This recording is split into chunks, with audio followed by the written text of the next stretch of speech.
So both Penny and Elizabeth are women, adult females and mothers, both who have found their courage because of what has happened in their own respective families and children. Their experiences gave them the determination to start looking for answers plus solutions. In late 2021, Penny left her career and she's been a freedom warrior since then, involved in a number of groups and publishing her research and interviews, becoming a small, independent media voice. In May last year, she spoke to her son's high school board of trustees asking questions about sex education curriculum and vaccine policies in schools. The video of her speech went viral and she formed Let Kids Be Kids in response to the need she saw when connecting with many parents and grandparents who reached out to her. Elizabeth Kay from Hokitika has a Bachelor of Science, Social Sciences and a postgraduate diploma in second language teaching. Her studies about the philosophy of education combined with her classroom teaching and her time in the New Zealand Navy developing training materials has given her a wide spectrum of experience in training and education. Elizabeth will be sharing some of what she has uncovered and her analysis on how our children and teens are being impacted, leaving parents struggling for answers. So I'd like to now introduce to you Penny Marie from the Waikato and Elizabeth Kay from Hokitika. Come on up. Okay, I'm just going to kick off by saying our focus is parental authority. So what we take that to be is from prior to birth to 16 years of age. So we're not here to talk about or make judgment on what adults do in adult times and adult places with adult bodies. We're here to talk about parental authority. And as far as we're aware, parents have not abdicated their authority for their children. However, more and more, as we're talking and seeing what's going on around the place, and particularly in schools, we appear to not have had full and informed consent with a lot of the stuff that's going on with our schools. So that's the focus today. We're not anti anybody. So as was mentioned in the brief introduction, I was on my son's school board from 2019 to 2022. So that was over the COVID years. And during that time, what I saw as I was waking up to what was going on was if I was questioning policy, if it didn't make sense, it didn't go down very well. And I was excluded from decision making, and I was told that I breached codes of conduct and board policy just for questioning. And my cry was I not voted in here to ensure the safety and well-being of our children? And so when policy is opposite to that, should I not be able to question that? And apparently I wasn't allowed to question that. And what I realized as I was going through this journey was that I was in a microcosm of the macrocosm. So I was experiencing on a really micro level in a school what was going on over with all the COVID mandates and the traffic light stuff and everything, what was going on in councils, what was going on in government, and what was going on in corporations. So I found my voice through that, through being a lone voice. And so then fast forward to 2023, when I was looking at where, I wasn't on the board anymore, but I was looking at where this gender ideology was coming through and the sexualization of our children, and I couldn't find it. And the more that I was talking to parents, I was saying, you know that you are allowed in New Zealand to go to your board and speak. And some of us who have been looking at the stuff, if any of you guys have, over in America, there were videos coming out of parents going to their board meetings, and it looked really scary and formal. It looked like a courtroom, eh? But here in New Zealand, it's not like that. The boards just meet in the library or a meeting room. And because I'd been on the board, I had experienced parents coming in to speak. So when I decided to go and speak at my school board, I actually didn't think there was much of a problem in my school. I was doing it really to try and show New Zealand parents that they could go and do it. So I recorded it and it went out, and within 3 weeks, about 30,000 people had seen it. And I'm not even on social media. That was just obviously what people needed. And so I was inundated with people contacting me saying they'd felt the same way and could I help? And so that's kind of how Let Kids Be Kids was formed. And actually, is Karen here? Karen Tonks? Stand up, Karen. Karen actually designed the Let Kids Be Kids name and logo, and she didn't have a purpose for it. And so when I started doing what I was doing, she contacted me and gifted it to us. So it's actually really amazing to have her here tonight. So what I noticed when I was on the board was I coined this phrase, I was about people before policies, in a world that seemed very much policies before people. So challenging times for sure. So a little about Let Kids Be Kids. We're a grassroots network. We ask questions, we conduct research, we focus on solutions, and we support one another. We are literally just a bunch of mums and dads and grandparents who are committed to the well-being of our children. And as we've gone on this journey, we've realised that we're not a brand, we're much more than that. Let Kids Be Kids is an intention, it's a message, it's a conversation, and it's a statement. As I've talked to people and as I've been interviewing people and been on interviews, it's just something that rolls off people's tongues. We just got to let our kids be kids. Stop being in a situation where our children are having to deal with adult concepts, like protect their innocence. And it's a positive message too. It's a solution rather than focusing on the problem. And the other thing to note is that we don't have any political or religious alliances. Some of you might have seen that we were in Parliament today. We were invited in to speak to a couple of New Zealand First MPs. We'll talk to anybody who is pro-family and is for reinstating or ensuring the authority of parents for their children. So back in 2020, when my life was going through some challenges in my family, I was reading a book and I came across this quote from Archbishop Desmond Tutu. There comes a point where we need to stop just pulling people out of the river and we need to go upstream and find out why they're falling in.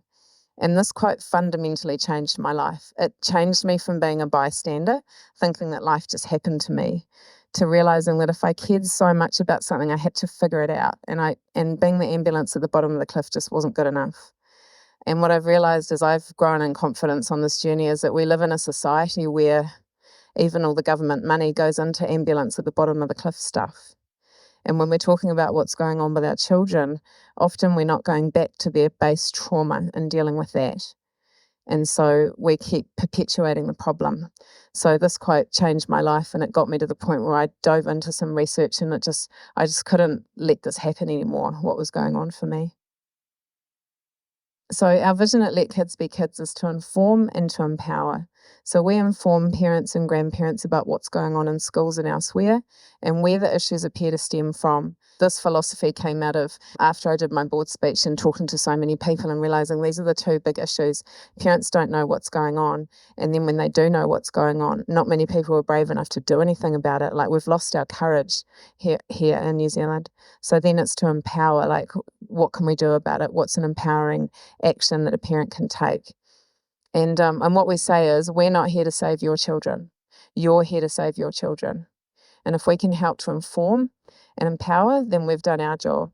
And we understand too that most parents and grandparents are really busy. It's a busy time. There's a lot going on. If you're aware of what's going on in the world, you're putting out fires all over the place. And so you don't get time to do the research.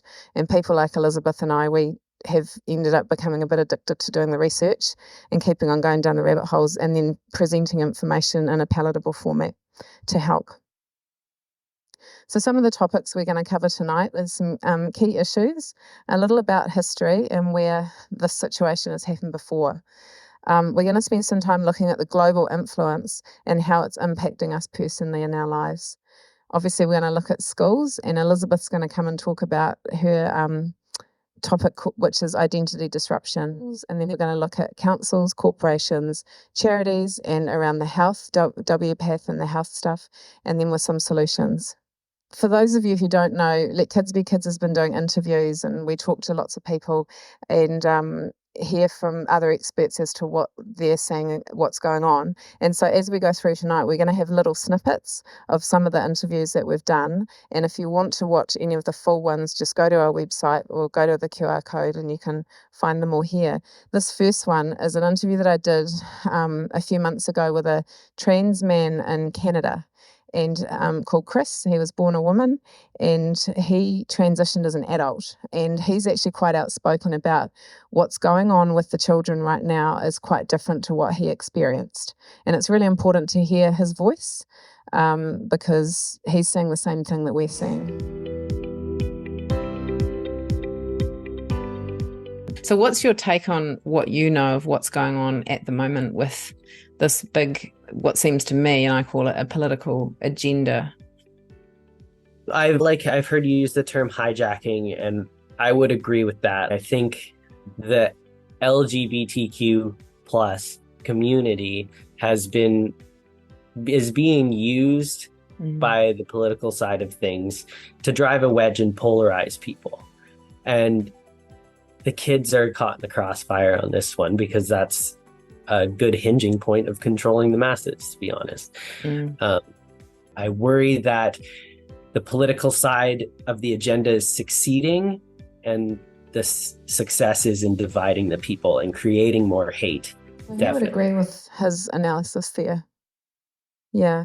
This stuff is not an organic thing that's going on. And when you can hear from people in the LGBT community saying that they see that it's a political drive, it's really important that that we listen to them as well. The sexualization of children in history is not new. Not sure if you know, but it has happened again and again. And last year, after I did my board speech, there was a man in Greece that saw the video. And so he contacted me and I went on a podcast with him. And it's great because we don't really hear much about Greece and they don't really hear much about us, but they were experiencing all the same stuff. And when we were chatting, he said to me, you know that this happened in 1919 in Hungary, Penny? And I didn't know. So in 1919 in Hungary, George Lucas, the Deputy Commissar for Culture, introduced sex education into Hungary's public schools. He knew that if he could destroy the West's traditional sexual morals, he would have taken a giant step toward destroying Western culture itself. Who knew that that had happened before? No one. So it's happened a lot in history. It's happened in China. It's happened in Cambodia. And I only recently realised, and some of you might know this, but in the 1920s in Berlin, it was like the Sodom and Gomorrah of Europe. And there was just no boundaries there. So it's a political manifesto to come in and disrupt our children's innocence and take them away from their parents. And so I said to Lucas, well, what happened? And he said, well, it failed because the family unit was too strong. And I went, oh, I see what they've done. They've spent the last 100 years weakening the family unit. So now, 100 years on, we have more single parent families than ever. We have disconnected extended families where you've moved away from grandparents. Since COVID, we've had more disruption, and whose families haven't recovered from that? Mine certainly hasn't. And we have online. We've now got this online beast that never has been anything in history, where parents don't even know what's entering your child's life. And so I looked at it like, well, they've spent 100 years and, parents are working harder. So both parents are out of the house earning money because it's tough out there. And so they're having another crack at our kids. And mum and dad are not there in the same format that they were 100 years ago. So this is where we're in a bit of trouble here. You know, they've demasculinized men. They have, they're now weakening the role of women. And that's because they're after our children. So it's important to know that it's a known playbook. So some of the key issues we're seeing is that our children's identities are being disrupted. Our children are being sexualized. They're being told that they're on a gender spectrum. They're being told that they may be born wrong, born in the wrong body, and that they are being bombarded with sexualized messaging. And some of the issues are that parents are largely unaware of what's going on. We know that adolescent mental health is in crisis, and that the health system has an affirmation-only model of healthcare for gender-related care. So this image on the right-hand side, this is the front cover of Rainbow Youth's annual report a couple of years ago. And I put it up there because it's we need to look at the symbolism and the imagery that's being used. So you can see here that these people are not youth. That man's got a moustache and chest hair, and he's definitely not youth. And this is an agency that's saying that they're helping our youth.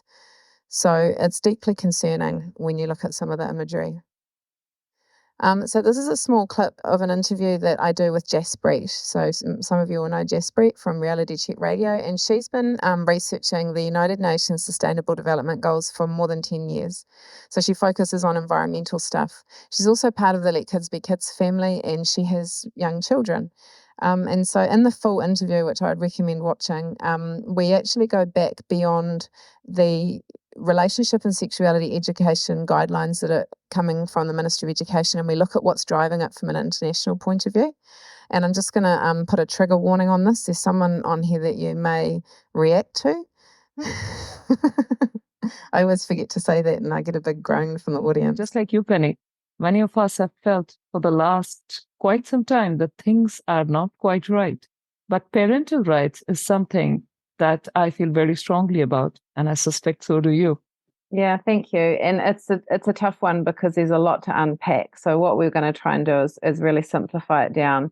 Parents who are starting to look at this gender situation at school as just one of the many topics are finding that it's hard to get in the door and have the conversation with schools. You know, we thought that schools were there to work alongside the community and to ensure that the parents are informed about things. For me, in my own situation, and what I'm hearing is it's shifted quite drastically over the last 3 years. There seems to be a growing divide between school leaders, principals and teachers, and us as parents. And so instead of just kind of throwing our hands up in horror and thinking, well, there's nothing we can do about it, I think it's really important to try and go back and see how this has happened. So what we're going to do today is look at, we're going to go a bit further than just the Ministry of Education relationship and sexuality guidelines, and actually look at where we can see the trail of where this has come to as to why we've ended up in this position where we don't seem to have a say and we seem to be being shut down and gaslit. So shall we start with the goalkeeper's speech that Jacinda did back in, I think it was 2019. So the goalkeepers, where Jacinda spoke at this 2019, is a forum hosted by the Gates Foundation, Bill and Melinda Gates, where nations come and our leaders go and proclaim how well we are doing at achieving the United Nations Sustainable Development Goals. These are the 17 SDGs that we, along with, nearly a couple of hundred other countries, signed up to, saying that we are going to use these as a blueprint for our countries from that point on. And Jacinda speaks in this about how she's doing something that no other country has done before. We are changing New Zealand legislation for the United Nations SDGs into our very fabric. And it has never failed to stun me, this bit of speech, to hear from our elected representative that the United Nations, an unelected, unappointed, unwanted organization, is actually setting the tone for our country. Turning things around requires changing both the way we think and the way we act and the way we measure success. So to tackle these issues in New Zealand, the government I'm proud to lead is doing something not many other countries have tried. We've incorporated the principles of the 2030 Agenda into our domestic policy making in a way that we hope will drive system-level actions. This is not just a new scorecard. It is about fundamentally changing how we make decisions and therefore how we allocate resources. For instance, when deciding where to spend public money and manage our national assets, we've decided it's no longer enough to ask what will drive economic growth. Now the question that we as politicians are asking is, what will do the most to improve both the lives of New Zealanders now, but also... So who are the UN if they're unelected, unappointed, and our leaders that we did elect chose to work with them or to do as they say? Who are they? I mean, if I was very flippant, I would just call them busybodies. But we know things are far more serious. So the UN came up after the Second World War. This was, an offshoot from the League of Nations that came about as countries vowed that the world would never see the carnage again that the Second World War had, brought forth. But over time, it has morphed into something far more insidious. It's effectively, if you look at it today, it's an NGO. It's a non-governmental globalist organization halfway across the world. If you look at it from, New Zealand, a tiny island in the Pacific, but they seem to be setting tones for all our leaders.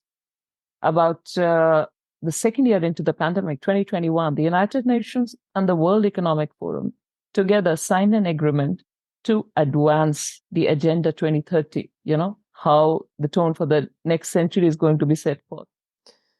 Sorry about putting her on the screen there. So who's watched that goalkeeper's speech, 2019? Quite a few of you, yeah. It's pretty significant, right? Like, we know she's not the Prime Minister anymore, but she's talking about something that's been put in place for the next 100 years. And so what she actually said there was New Zealand's leading the world in implementing United Nations Sustainable Development Goals into what? Domestic policy. So what that means is not just what's going on down in the beehive, but what's going on in our councils, what's going on in our schools, what's going on in our governing bodies. And so what we do in the full interview is we go and look at the relationship and sexuality guidelines, and we look at where it might be coming through from a global point of view.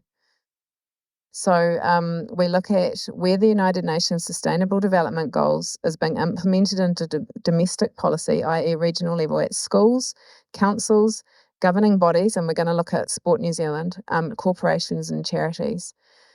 So anybody here has been called a conspiracy theorist for talking about this over the last few years? Yeah, you're on good company. So I went to this website called sdg.org.nz, and it has a lesson plan on here for New Zealand schools of how to teach around the United Nations Sustainable Development Goals. So it is here, and it is in our schools, and you can look at the front page and see which schools in New Zealand have participated in developing these training resources. When I looked at this document, just briefly, I found this video which is available on YouTube Kids. And this is what they want our children to know about the United Nations. So there's a couple of things there that I just want to point out. One is they say that countries have to pay to join. And then we send a representative over who then votes for someone over there to tell us what to do. So when has that ever been a good idea? And I was raised in Auckland where we had multiple councils, and then we morphed it into the super city. And so what happened then, obviously, is that we lost all our local representation, our local voice. So local people who knew local land and local communities suddenly didn't get to have a say. So the more that we move this way, and I know I'm preaching to the choir, is the more that we're going to lose the ability to have people that actually know us making decisions that are for us, which is really concerning. And the other thing that I wanted to point out from there is they talk about the United Nations Convention on the Rights of the Child. Now, it sounds lovely and they make it sound great, because don't we want all those things for our children? We want them to have fresh air and clean water and safety and a good education. But what it appears to be is that the United Nations Convention on the Rights of the Child is being used to usurp parental authority and erase parents from the picture, which is really concerning, because if you do that, then who raises the child? Yeah, Big Brother, the state raises the child, which is what they're driving to. So in case anyone thinks that I am a conspiracy theorist about that, that's why I've put that screen up, which is the Ministry of Social Development, just showing that United Nations Convention of the Rights of the Child is embedded throughout our government policy when it comes to children. So moving on to schools, there's a website, tki.org.nz, Te Kiti e Pirangi. So it's the Ministry of Education's website, and I interpreted it to mean the basket or kit of internet resources. Okay, so it's not even knowledge or education, but it's just their basket of resources.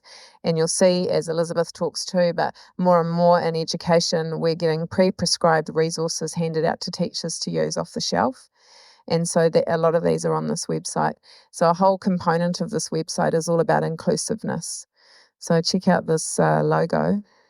So it's inclusive, includes the rainbow, the blind, the deaf. And that one would represent culture, racial. So they've wrapped up the rainbow into these other areas, which is kind of strange. And then when you go into the inclusive area of the website, there's who's heard of UNESCO? So UNESCO is the education arm of the United Nations. So when you look at their website, I found this video on here, which is a UNESCO video on the Ministry of Education website. So it's just to prove that the United Nations is here inside of our Ministry of Education and they're using these resources. So let's just watch this video. All children have a right to quality education that is inclusive and safe. Together, we have made this commitment.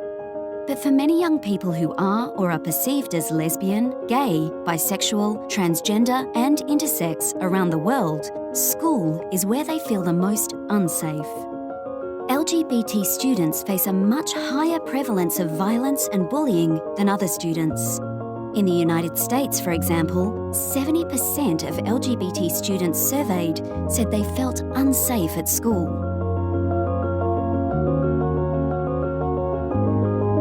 In Europe, 68% of LGBT students said they experienced homophobic and transphobic comments or conducts while in school. And this also affects students who don't conform to sexual or gender norms, whether it's boys who are perceived as effeminate or girls who are seen as too masculine.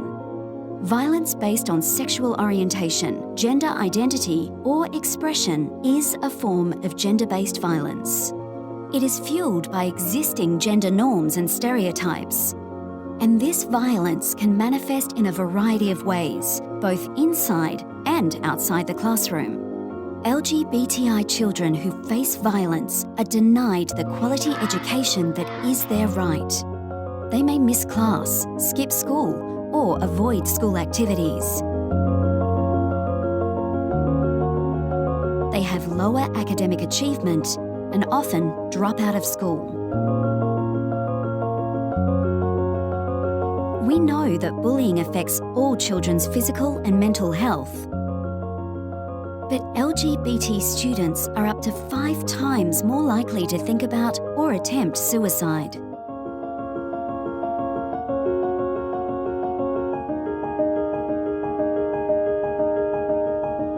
And it has a negative impact on learning for all students.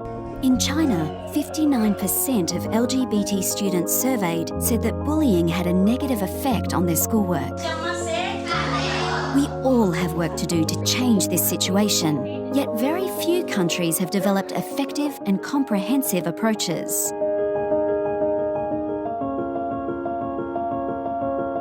Evidence shows that inclusive policies make a positive difference for LGBT students. To end homophobic and transphobic violence, we need a whole school response.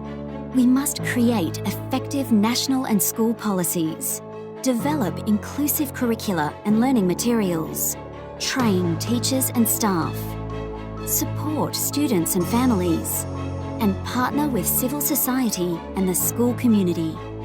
To truly make progress, we must monitor homophobic and transphobic violence and evaluate the policies and interventions that are most effective to combat it. We cannot hide from our responsibility to eliminate all forms of violence and discrimination in our schools. We must keep our promise for inclusive and equal education for all of our children.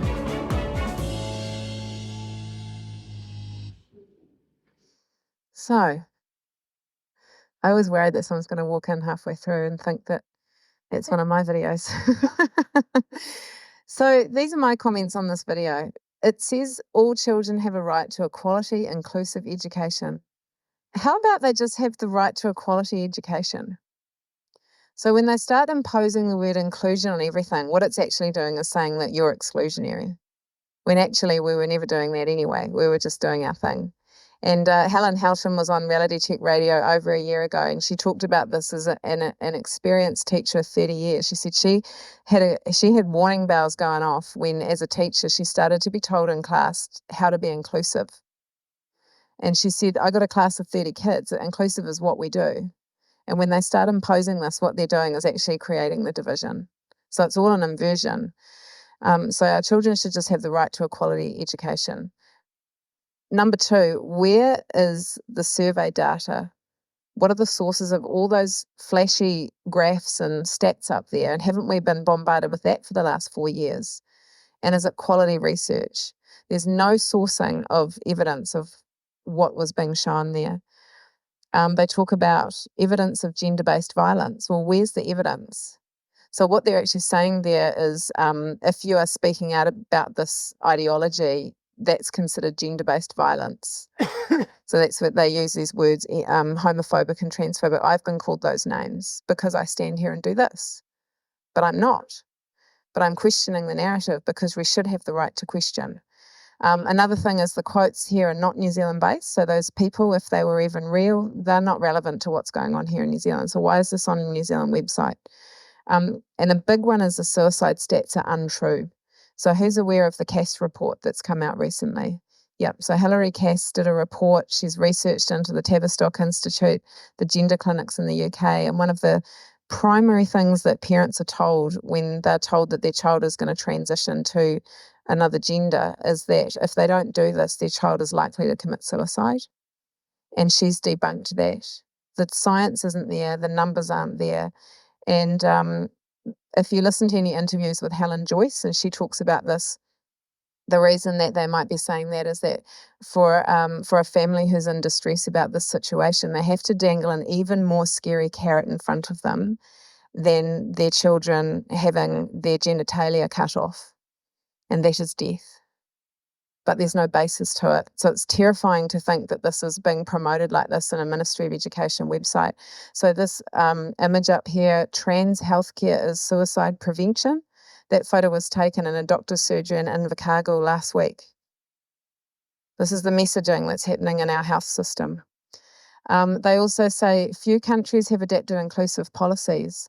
So what they're doing then is going, your policies aren't inclusive enough. So here we'll create the resources for you from an international point of view. And then they talk about ending homophobic and transphobic violence. Well, the data's just not there, right? They're shaming us. So where is this coming from? So in the full interview with Jess Breet and I, we talk about this document called the International Technical Guidance on Sexuality Education. And as you'll see there, it's a UNESCO, United Nations, World Health Organization document.